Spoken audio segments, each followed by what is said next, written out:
여러분들의 삶에 요즘 기쁨이 가득하다고 느껴지시나요? 여러분들의 마음에 혹시 기쁨이 가득한 삶을 살고 계십니까? 코로나가 고맙습니다. 네. 코로나가 장기화되면서 많은 사람들이 기쁨을 상실한 삶을 살고 있는 것 같다라는 생각이 듭니다. 자신이 원하는 경험을 했다고 해도 일시적인 만족을 느낄 뿐 또다시 기쁨을 상실하여 사는 일상이 반복되고 있는 사람들이 참 많다라고 생각이 되어 너무나 아쉬운 시간들을 보낼 때가 있었습니다. 작년 6월에 소프트웨어 정책연구소에서 코로나19로 인한 개인이 느끼는 감정을 분석하고 불안 지수를 측정하는 연구를 진행했는데, 그 연구에 따르면 코로나19에 대한 감정이 분노, 두려움, 슬픔, 혐오, 즐거움이라고 하는 5가지 유형으로 표출되었다고 합니다. 특히 이러한 감정 중에 슬픔의 감정이 다른 감정에 비해서 상대적으로 높고 지속적으로 유지됐다라고 분석하고 있는데, 이것이 코로나 블루, 다시 말하면 코로나 우울이라고 하는 감정하고 직결되어 있고, 우리 국민의 48% 이상이 이 우울을 경험하거나 또는 경험하고 있다라고 조사되었다고 합니다. 이 조사 후에 벌써 1년여의 시간이 흘러간 지금, 저와 여러분들 주변을 한번 돌아보시면 여러분, 이러한 감정이 더 좋아지고 있다라고 생각이 드세요? 더 나빠지고 있다라고 생각이 드세요? 저는 좋아진다라는 것보단 더 나빠지고 있지 않은가라고 하는 생각이 자꾸만 들었습니다. 우리가 이렇게 우울한 삶, 다시 말하면 기쁨을 상실한 삶을 살고 있다고 느끼는 이유가 무엇일까요? 코로나로 인해 여행을 온전히 즐기지 못하기 때문일까요? 나의 스트레스를 풀 수 있는 운동이나 사람들과의 만남이 줄어들었다라고 생각하기 때문입니까? 언제 어떻게 감염이 될지 몰라 두려워하고 있는 그런 일상 때문에 자유롭지 못하다고 생각하기 때문입니까? 아니면 내 의지와 상관없는 일상을 반복하여 마주하는 것 때문일까요?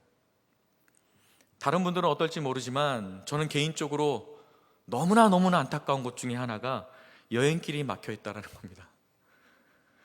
여행길이 막혀서 스트레스 풀 수 있는 기회를 갖지 못하는 것으로 인해서 저는 기쁨이 없다라고 느낄 때가 많은 것 같습니다. 반복되는 일상과 환경을 조금 벗어나면 조금은 낯선 곳에서 느낄 수 있는 그런 감정에 취하다 보니, 그러면 내가 가지고 있었던 그런 스트레스가 풀리곤 했는데 그것을 채우지 못하는 아쉬움이 있었습니다. 그런데 잠시 그러한 기회를 갖는다고 해도 그 기쁨이 무한하지는 않았다라고 생각이 듭니다. 여행을 가기 전에는 그 여행만 갔다 오면 내 마음에 기쁨이 가득해서 무엇이든 무언가 뭐든 다 할 수 있을 거라 생각이 들었는데, 막상 여행을 다녀오면 또다시 삶에서 다른 기쁨의 이유를 찾고 있는 저의 모습을 발견하곤 했습니다. 여행만 그럴까요? 여러분, 운동이나 만남을 통해서 스트레스를 푸는 것도 반복적으로 하지 않으면 일시적 기쁨으로 끝날 때가 참 많이 있습니다. 또한 그것을 반복적으로 하는 삶이라고 해도 기쁨이 무한하진 않을 것입니다. 나의 의지와 계획대로 삶을 살게 된다고 해도 마찬가지입니다. 우리의 방법과 시도가 우리에게 온전한 기쁨을 회복시켜주지 못하기 때문입니다. 어려운 상황이 해결되면 그것으로 인해 기쁨이 완전히 회복될 수 있을까요? 그것 또한 새로운 문제에 휘둘려서 마음의 여유를 찾지 못할 수도 있습니다. 그렇다면 여러분, 코로나19가 완전히 종식되어서 그 상황이 끝난다면 어떻게 될까요? 오랫동안 우리를 괴롭혔던 그 코로나의 상황이 종식되면 저와 여러분들이 잃어버렸던 그 기쁨을 완전하게 회복시킬 수 있다라는 말에 여러분은 얼마나 동의가 되시나요? 환경의 변화가 나타나도 우리는 우리가 그동안 상실한 기쁨을 찾기가 쉽지 않을 것입니다. 왜냐하면 코로나 이전에도 환경이 달라졌다고 해도 그 기쁨을 완전하게 회복시키지 못했다라는 경험이 우리 가운데 있기 때문에 그렇습니다. 그렇다면 우리가 우리의 삶에서 상실한 기쁨을 찾고 우리의 마음에 무한한 기쁨을 소유하기 위해서 어떻게 살아야 하겠습니까? 코로나19의 시기만 아니면 또 포스트 코로나의 시기에도 우리가 한결같은 기쁨을 어떻게 하면 누릴 수 있을까요? 오늘 우리가 함께 읽을 말씀에서 그 실마리를 함께 확인할 수 있는 시간 되기를 바랍니다. 여러분, 오늘 말씀을 기록한 그 바울, 이 빌립보서를 기록한 바울처럼 기쁨을 많이 강조한 인물은 성경에 별로 없습니다. 신약 성경에서 이 기쁨과 관련된 단어가 326회가 나타나는데, 이 디모데 전후서와 디도서를 제외한 나머지 바울서신에서 총 131회, 약 40%의 비율로 기쁨을 언급하고 있다고 해요. 가히 기쁨의 사도라고 해도 과언이 아니라고 생각이 듭니다. 하지만 성경에 나타난 바울의 인생은 기쁨과는 별로 상관이 없어 보입니다. 다메섹을 걸어가고 있는 그 길에서 예수님을 만났던 그 바울, 그리고 그 예수님으로 인해서 이방인의 사도로 부름받은 후에 그 바울의 인생을 한번 생각해 보세요. 그의 인생에는 매를 맞고 사람들의 조롱과 대적들의 공격이 가득한 삶이었습니다. 여러 번 죽을 뻔도 했습니다. 그를 죽이기 위해서 여러 번 금식하여 그를 죽일 때까지 한 모금도 먹지 않겠다라고 외쳤던 사람들도 수두룩했습니다. 저와 여러분들이 지난달까지 날생 큐티를 통해서 바울이 어떤 삶을 살고 있는지 너무나 잘 알고 있을 거예요. 오늘 우리가 읽은 본문도 바울이 로마의 감옥에 갇혀 있을 때 빌립보 교회를 위해 기록한 편지죠. 그런데 감옥에 갇혀 있으면서 기쁨과 상관이 없을 것 같은 그 바울이 어떻게 이야기하고 있습니까? 기쁨을 강조하여 이야기하고 있는 것입니다. 기뻐하고 또한 기뻐하리라. 어떻게 누구보다도 기쁨이 없을 것 같은 그 사람이, 누구보다도 기쁨을 상실한 삶을 살고 있을 것만 같은 그 사람이 기뻐하고 또한 기뻐하리라 라고 강조하여 그 기쁨에 대해서 이야기하고 있을까요? 오늘 본문 말씀을 통해 그 비밀을 함께 나누려고 합니다. 우리가 12절 말씀을 보면 바울은 빌립보 교인들에게 자신이 당한 일이 도리어 복음 전파의 진전이 되었다라고 말합니다. 여기서 진전이라고 말하고 있는 이 말은, 여기서 자신이 당한 일이란 복음을 전하다가 예루살렘에서 유대인들의 위협을 받게 되었고 가이사에게 상소해서 로마로 와서 감옥에 갇혀 있는 미결수 상태로 있는 상황을 말하고 있는 겁니다. 바울은 감옥에 갇혀서 언제 풀려날지 알 수 없는 시간을 계속 보내고 있는 중이었습니다. 그런데 바울은 이러한 상황이 복음 전파의 진전이 되었다라고 표현을 하고 있는 거죠. 여기서 진전이란 말은 진군이 원활하도록 새로운 길을 개척한다라는 뜻인데, 로마 군대가 전쟁을 나갈 때 그 전쟁을 하기 위해서 길을 만들 때 사용하던 단어가 바로 이 진전이라는 단어였습니다. 바울이 복음을 위해서 로마 감옥에 갇혀 있는 그 상황이 도리어 복음을 전함에 있어서 새로운 길을 만들게 되었다라고 말하고 있는 거죠. 그럼 가만히 생각해 보면 바울의 입장에서는 하나님의 사명을 따라 복음을 전하기 위해 감옥에 있으면 안 될 상황이죠. 그는 이방인들에게 복음을 전하기 위해서 이방인의 골목길로 나가야 되는 겁니다. 성을 지나쳐야 됩니다. 가지 못했던 성을 가봐야 그곳에 이방인들에게 복음을 전할 수 있는 기회가 그에게 찾아올 수밖에 없습니다. 그런데 이런 상황에서 복음 전파를 위한 새 길이 만들어졌다라고 표현하고 있다는 거예요. 여러분, 이렇게 바울이 복음 전파의 진전이 있었다라고 표현하는 이유는 뭘까요? 13절에서 17절까지 바울은 그 내용을 설명하고 있는데, 먼저 바울은 자신의 매임이 그리스도 안에서 모든 시위대 안과 그 밖의 모든 사람에게 나타났다라고 이야기합니다. 이때 시위대 아니란 표현은 시위대를 관장하는 사람들을 의미하는데, 당시 로마의 시위대란 로마를 지키는 수도 방위군의 역할을 하고 있었던 곳입니다. 통상 그렇게 중요한 자리에는 황제의 친척이나 최측근이 맡게 되는 곳이죠. 그러니 그곳에는 늘 귀족들과 그들의 친척과의 만남이 있을 가능성이 너무나 많은 곳이었습니다.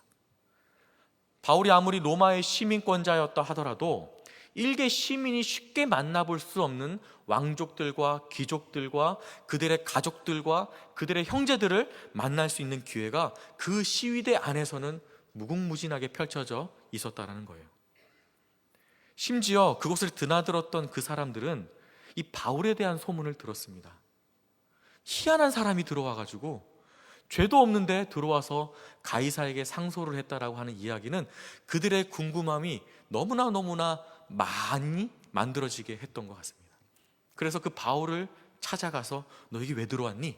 라고 질문하면서 바울과 대화를 시도했죠. 아무리 감옥에 갇혀 있다 하더라도 왕족의 신분, 귀족의 신분이 만나겠다 하는데 어느 병사가 막을 수 있겠습니까?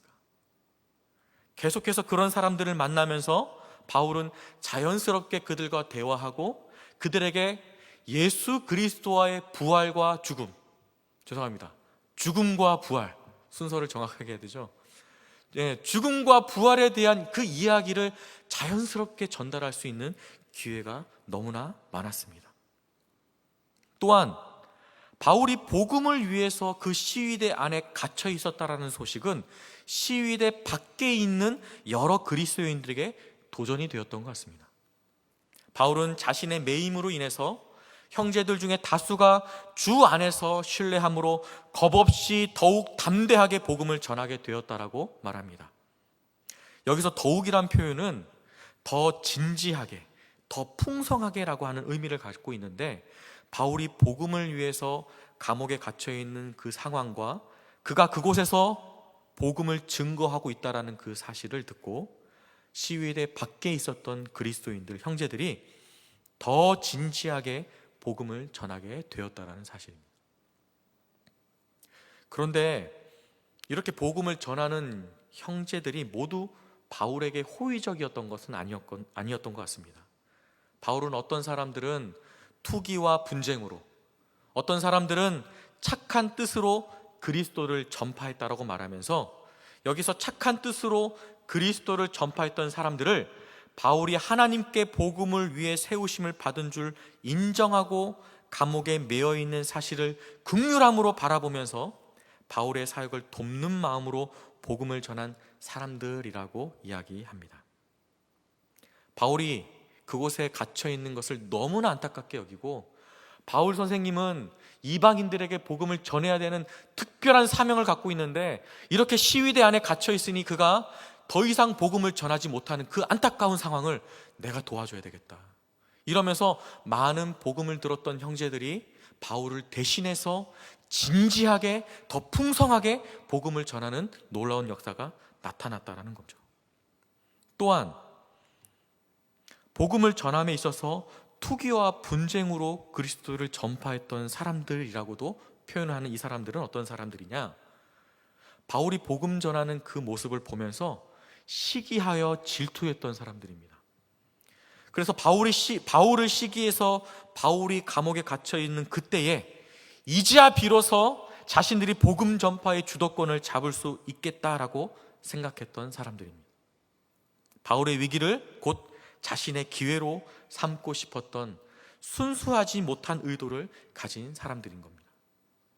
특히 이곳에서 다툼이라고 번역된 말은 다른 사람에게 자신을 돋보이게 하려고 내세우고자 하는 욕구와 그 속셈, 그 술책을 마다하지 않는 아주 강한 당파적 근성을 갖고 있는 의미를 가지고 있다고 합니다.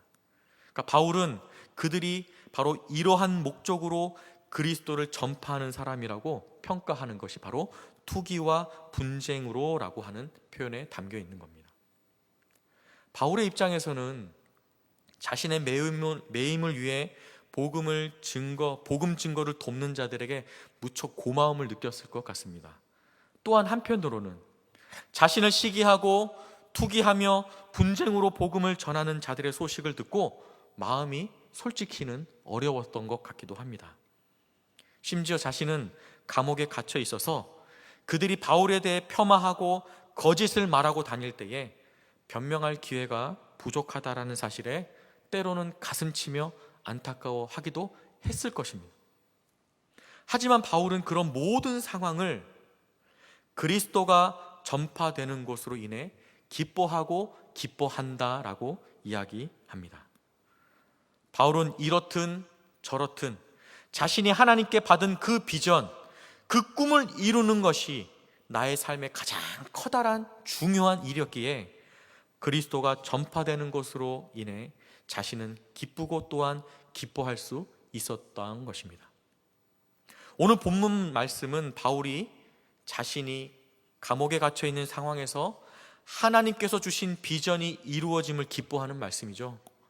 이때 바울의 기쁨의 이유가 감옥에 갇혀 있는 상황에도 복음 전파에 대한 하나님의 갈망이 제대로 성취되었기 때문입니다.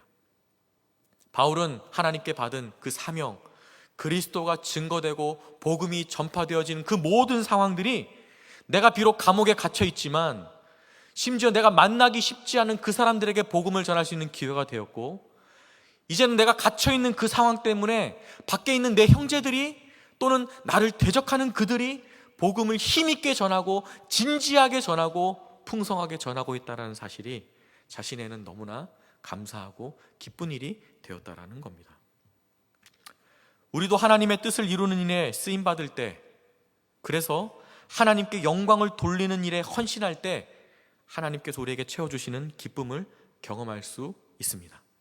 왜냐하면 우리는 본질적으로 하나님의 뜻을 이루는 것을 통해 우리의 영혼이 만족하는 존재로 창조되었기 때문입니다.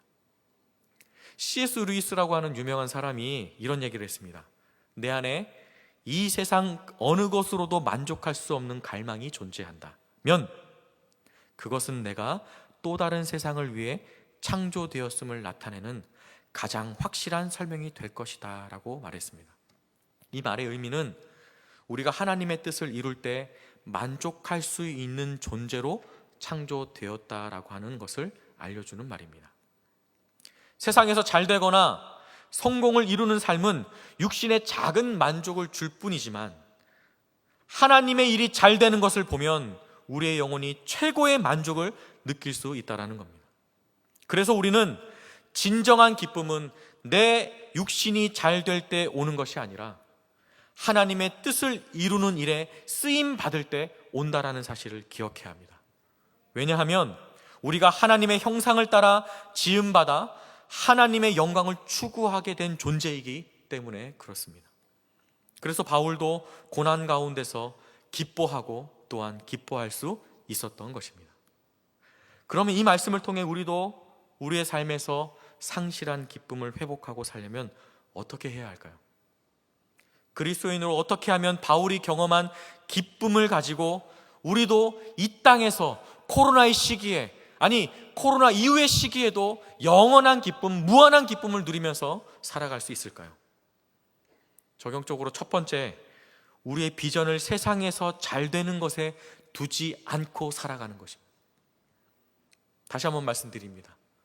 우리의 비전을 세상에서 잘 되는 것에 두지 않고 살아가는 것이 우리 가운데의 영원한 기쁨을 누릴 수 있는 비결입니다.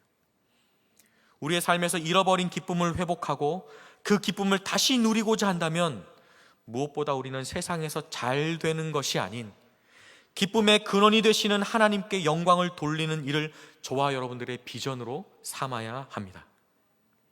그런데 우리의 비전을 가만히 살펴보면 얼마나 하나님의 영광을 위한 것으로 채워져 있습니까? 말로는 하나님의 영광을 위해서라고 찬양하고 말하고 대화하고 기도하고 있지만 여러분, 그 숨겨져 있는 실상에 자신의 꿈을 이루기 위해서는 아닌지 깊이 있게 생각해 보면 좋겠습니다. 바울에게 있어서 하나님께 영광을 돌리는 일은 하나님께서 그에게 맡기신 사명을 이루는 것이었습니다. 바울의 사명은 이방인들에게 복음을 전파하는 것이었죠.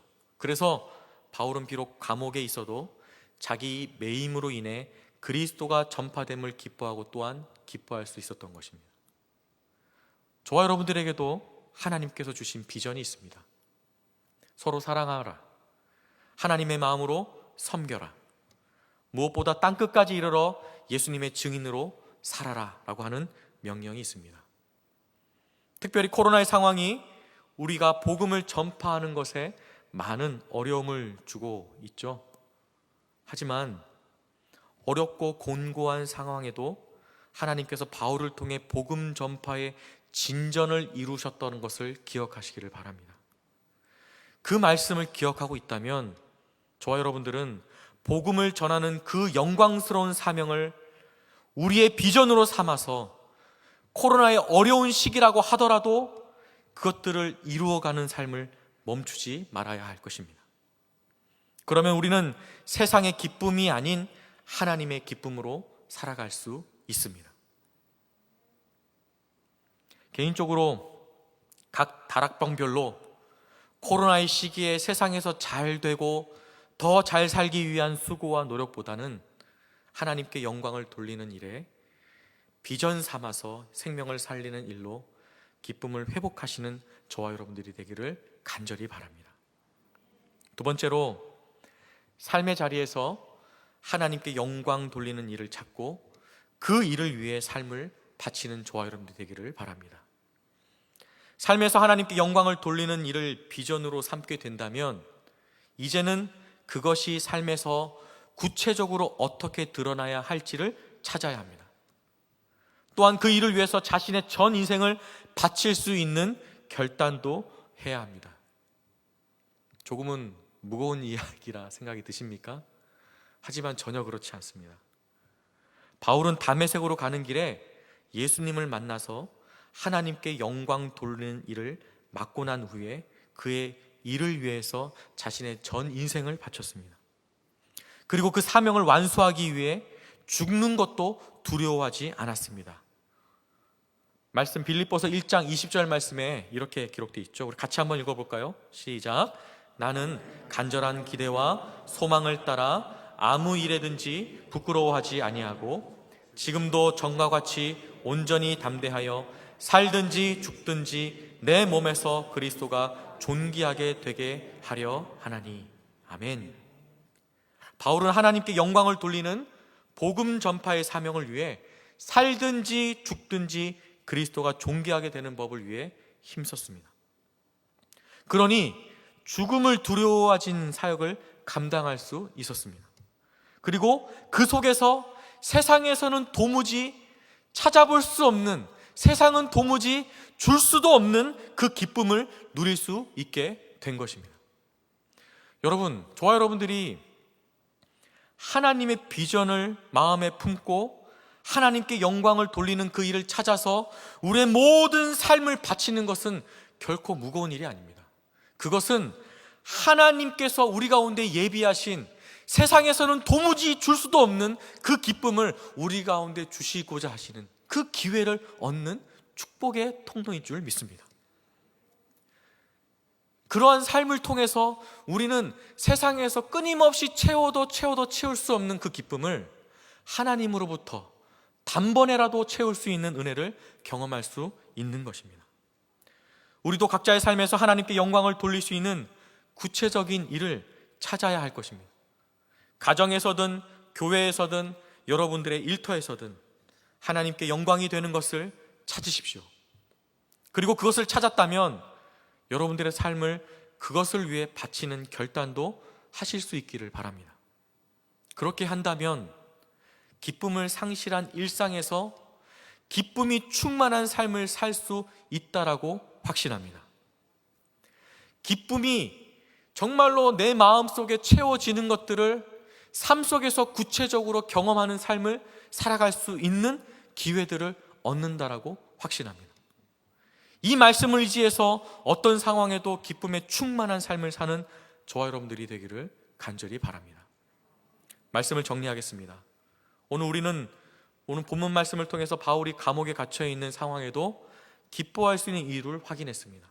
그 이유는 바울이 하나님의 비전을 이루는 꿈을 가지고 있었기 때문입니다. 그 비전으로 인해 어떤 상황에도 하나님으로부터 시작된 기쁨을 소유할 수 있었습니다. 우리도 그러한 기쁨을 소유할 수 있습니다. 우리의 비전을 세상의 것에 두지 않고 하나님께 영광을 돌리는 일에 두고 그 비전을 위해 저와 여러분들의 삶을 바치면 가능한 일입니다. 그렇게 주님의 영광을 위해 헌신하면 세상에서는 도무지 줄 수 없는 하늘의 기쁨으로 우리가 상실한 기쁨을 채울 수 있을 것입니다. 평생 이러한 기쁨으로 충만한 저와 여러분들이 되기를 간절히 바랍니다. 기도하겠습니다. 하나님 아버지, 오늘 말씀을 통해 우리에게 지난 주일부터 계속 기쁨을 묵상하고 기뻐할 수 있는 은혜와 기회를 주셔서 감사드립니다. 코로나의 어려운 상황이 계속되고 힘든 시간이 반복되더라도 하나님께서 우리를 보호하셔서 악한 세력이 하나님 안에서 누리는 기쁨을 빼앗아가지 않도록 도와주시옵소서. 오늘 말씀을 기억하여 하나님께 영광을 올려드리는 일을 우리의 비전 삼아 우리의 삶을 드릴 수 있는 믿음으로 충만케 하여 주시옵소서. 하나님 안에서 세상이 주지 못할 온전한 기쁨을 누리게 하여 주시옵소서.